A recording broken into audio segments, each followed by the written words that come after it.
Yes, yes, yes, yes, yes! Na naman sa inyong lahat. Nandito naman ako si Mr. Japin sa To Go, Go, Go! Welcome back my channel!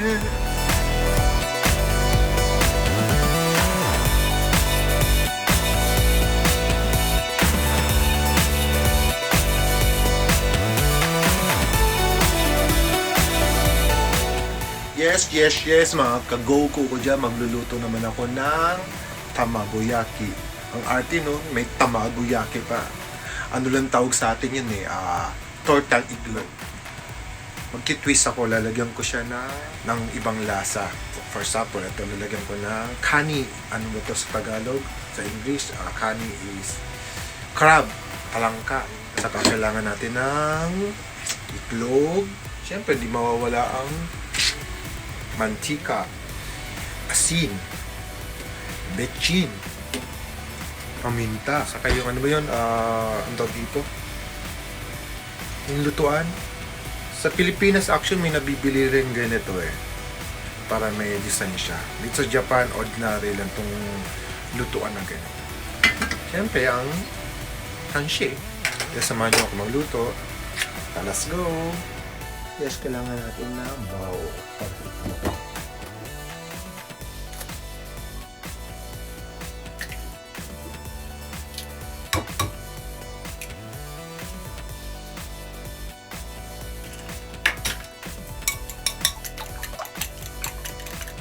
Actually, madali lang lutuin ito ang tamagoyaki. Ika nga sa ating store time. Ilagay lang natin ito crab, ang kani. Saluhalin lang. Tapos lagyan ng paminta, konti. Pang lasa. Asin. Betchin. Saluhalin ko. Bango.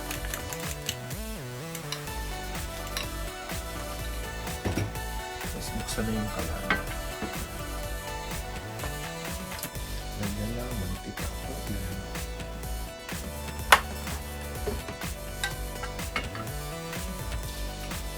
Lagyan na natin na may kanin.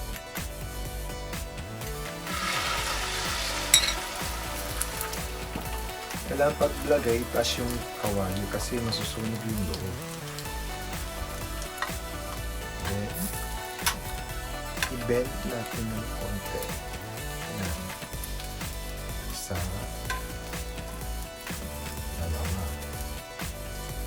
Pag nabenta siya, usog na natin doon sa dulo.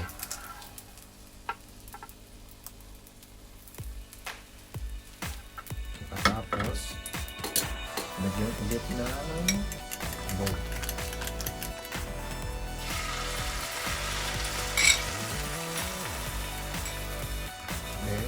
Itaas ulit sa kawali. Kalat yung itlog. Kalat natin yung itlog. Para pumantay siya. Tapos kailangan yung kawali nyo is nakataas dun sa apoy. Para hindi masyado masunog. Ikot. Ayan. Makikita nyo diba? Naluluto na siya. Ikot natin ulit siya. Kasama na itong unang layer. Ulit. Okay. Kita nyo. Sugulit natin siya. Para sa second layer. Third layer.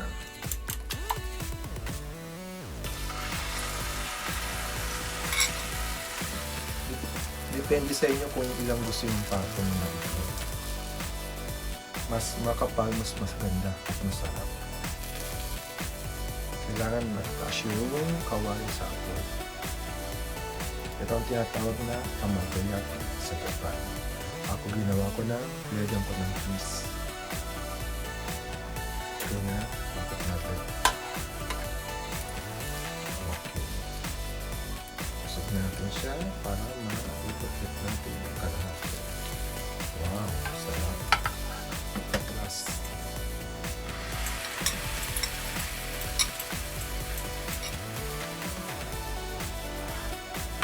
Yes, luto na siya. Lagyan natin sa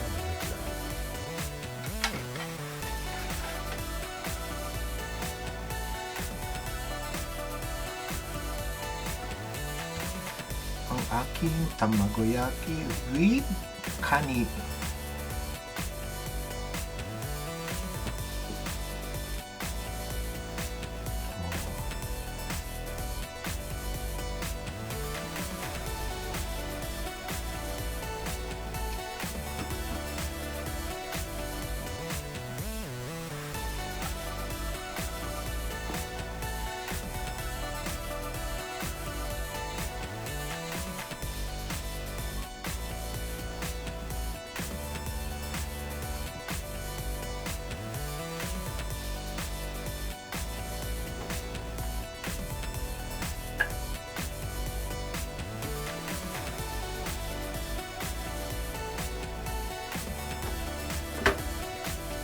Siyempre ang kanin. Ang tamagoyaki with kanin.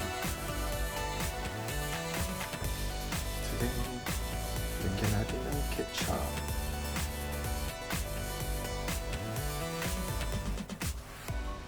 And mayonnaise. Itadakimasu! Tapos napapansin niyo kanya na istsura niya. Para siyang naka-ikot-ikot. Itadakimasu.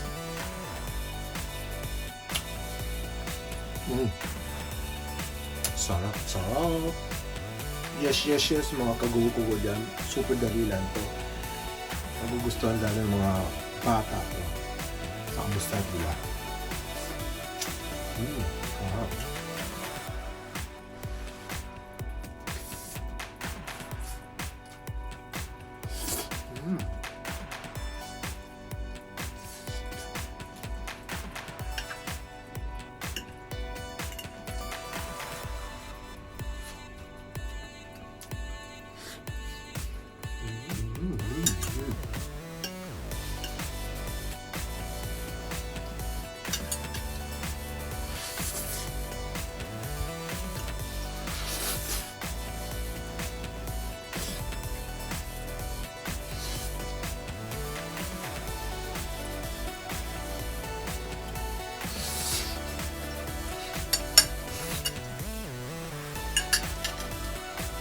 Gusto sa Mother's Day.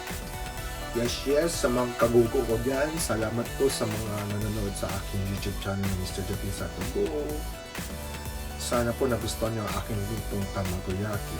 Ikang sa Pilipinas, tortang itlog. Kung nagustuhan niyo, please subscribe me, share and tag, and comment. Kung ano pa gusto niyo iluto ko na Japanese food naman. Tapos natin sa mga Philippine food. Ngayon is Japanese food naman ang iluluto ko para sa inyo para meron kayo idea. Maraming salamat sa inyo lahat. Bye-bye!